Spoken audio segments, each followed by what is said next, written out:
of course, when it gets close to your finishing. So, what did the earliest version of Okay.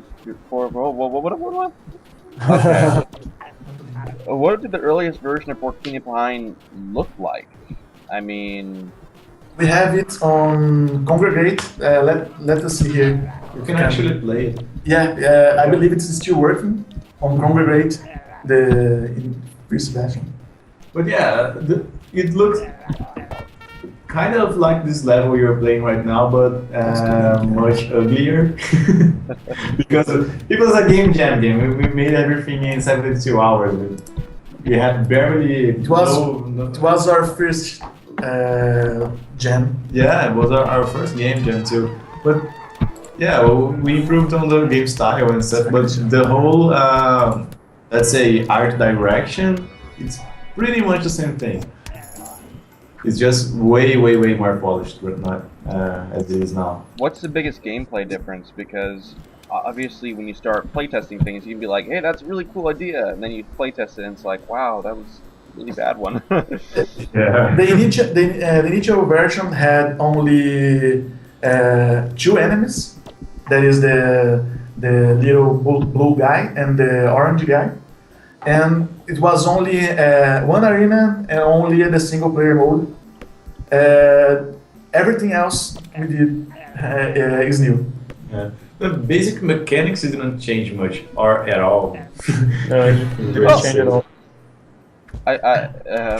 Was that intentional? Did you like want people to frequently stab themselves? Yes. Yes. Yeah. Is there some deeper meaning? Is this like a philosophical, like, such is life, one always hurts themselves? It's a pointy spike, and it is as dangerous for you as it is for everyone else. So That's violence for you right there. You can people can hurt yourself too. yeah, I guess somehow it would be even stranger if the spike would just like go through you and nothing happened. So, but everybody in the initial studies, they hated this mechanic. They were all going like, oh come on, the spike kills you. You gotta remove that from the game. So Usually when people play for the first time, they have this in mind, like, what? I killed myself? That's not supposed to happen. But yeah, you get used to it, and like much of our process was based on the environment of people playing the game rather than just like mathematically balancing everything out in the most polished way, you know. So we figured people are killing themselves with their own spikes. Let's make a joke out of it. So we put on a nice little sound effect that Diego did, and we had this like special skull that when you kill yourself, the skull is like gift wraps, and anyone can grab that skull. So yeah. That is an interesting gameplay mechanic. Speaking of playtesting, often game developers find it difficult to find playtesters, especially in Brazil. I don't know what the development environment is like there. So, was it difficult to find playtesters? And if so, where did you find them? Did you have to cause any accidents? we were very lucky with our work environment because since we were inside our university and we had not just us working alone, but with more people still working on this lab that we were part of. So it was not that hard to grab everyone and make them play the game for us. They didn't know how it worked or they weren't so close to the development as we were, but at least we could see different people playing it, and we had a lot of more evenings. Yeah, well, like Daniel said, you were really lucky at the start because we had lots of people working in the same room as us. So it was as easy as just turning around and saying, guys, do you want to stop working and come play a game? And we had testers. And after that, we tried to take it to as many events as we had access to. Like in the university, they had like let's play events that they just gather people in a classroom to play video games. We were there like every week. Every now and then we have like this major event in Brazil to people to come and look at games in development. And we try to go to all of those. But yeah, it's basically everywhere we go, we are with a laptop and 4 controllers to have the game be played on.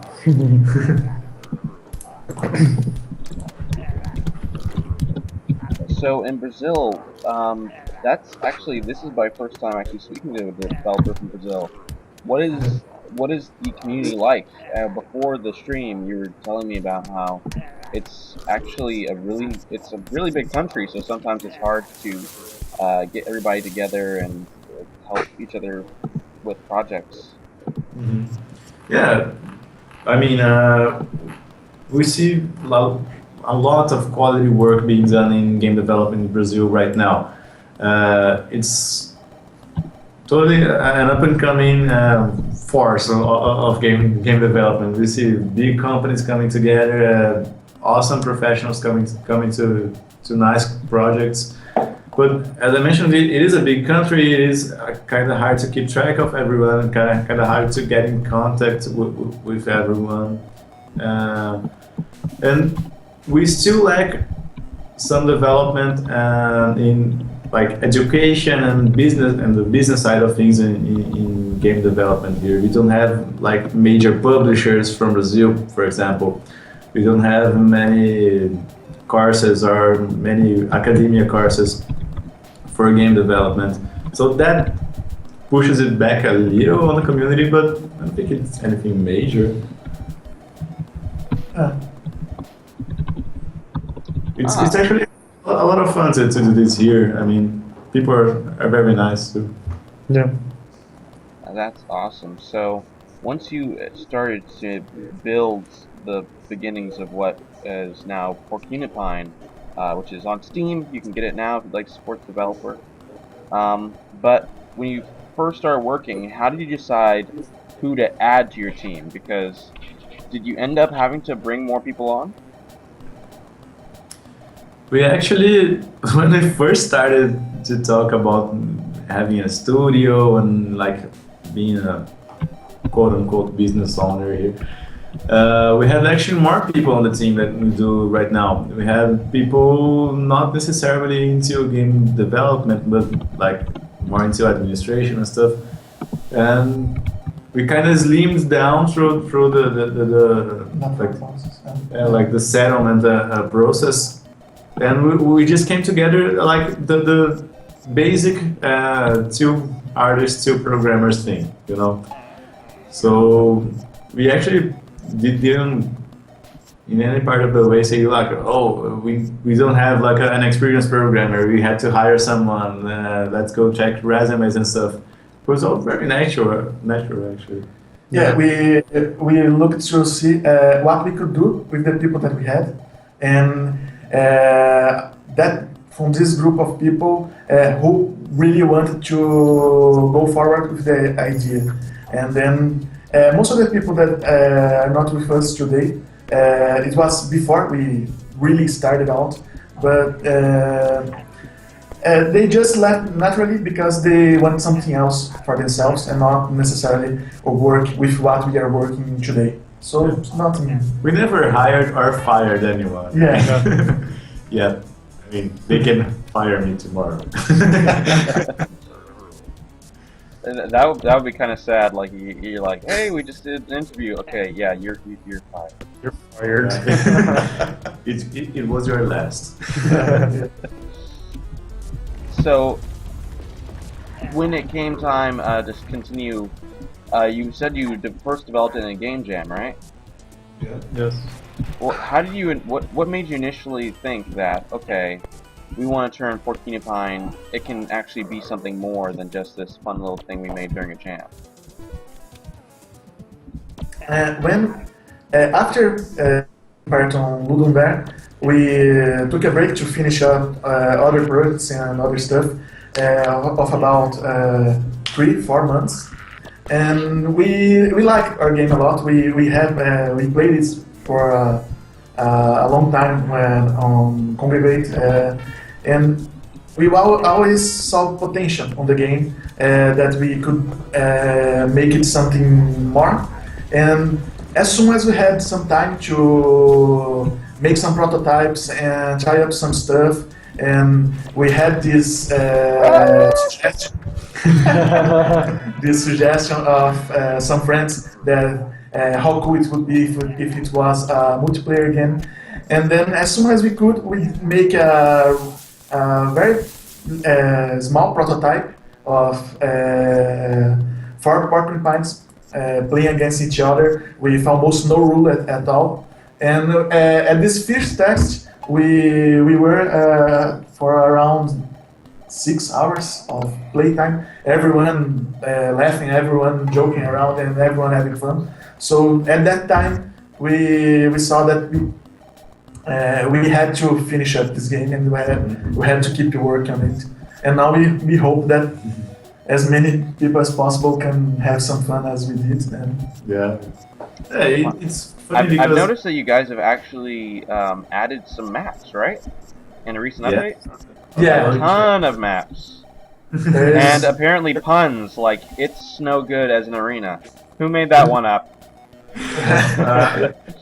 Everyone. It's all like a big hive mind here, you know, of bad puns. Yeah, that's our specialty, maybe making bad jokes. Okay, this is you can't see the puns in Portuguese because they are awesome as well. But yeah, I see dead people is a very good one also. Yes, I see dead people. I just noticed that. I was like, oh, I see dead. Oh, okay. We're very much fans of the Sixth Sense movie. We actually, just by chance, we do have an achievement named after Bruce Willis as well. we are not actually fans of Bruce Willis, but yeah, it's a good joke. I wouldn't say that to Bruce Willis. He might not be very happy. But he may be honored that we did. On the desert levels, there's a very contemporary joke, the mud mucks. Oh, Mad Mucks! Ah, it's amazing! It's amazing! Metal Triangle Solid, man, this is great. That's the thing. I think that's one of the qualities that we kind of can't get away of is bad jokes and bad decisions about naming stuff. Yeah. That's like our thing. Well, hey, at least you own it. You're like, this is our thing, and we're gonna rock it, baby. I wonder what would happen if we were to make a serious game, like no jokes at all. You'd find a way to put jokes in there. Yeah. I have a feeling when someone puns once, they're always gonna pun again. They're repeat offenders. Yeah. All puns intended. Like vicious. Man, so looking at the arena mode, was it difficult implementing multiplayer into the game? Was there ever a thing like, oh man, that isn't gonna work? And why, just out of curiosity, can't you steal other people's skulls? Actually, at the start, it was possible to steal other people's skulls, but it was not too good for the gameplay because it was a lot better for you to collect skulls than actually kill other people. And what we did was a middle ground about the two, is that when you kill yourself, your skull is free. Your skull is a gift for everyone else because you killed yourself, but your kills are your own. So you have the challenge to go collect the skulls, but you don't lose them, and no one else can collect them unless they are a gift skull that with the ribbon. And there was not many challenges for the multiplayer mode. We are still trying to figure it out and make some tests and see if it's possible to make an online mode. That's a lot more challenging. But for regular multiplayer mode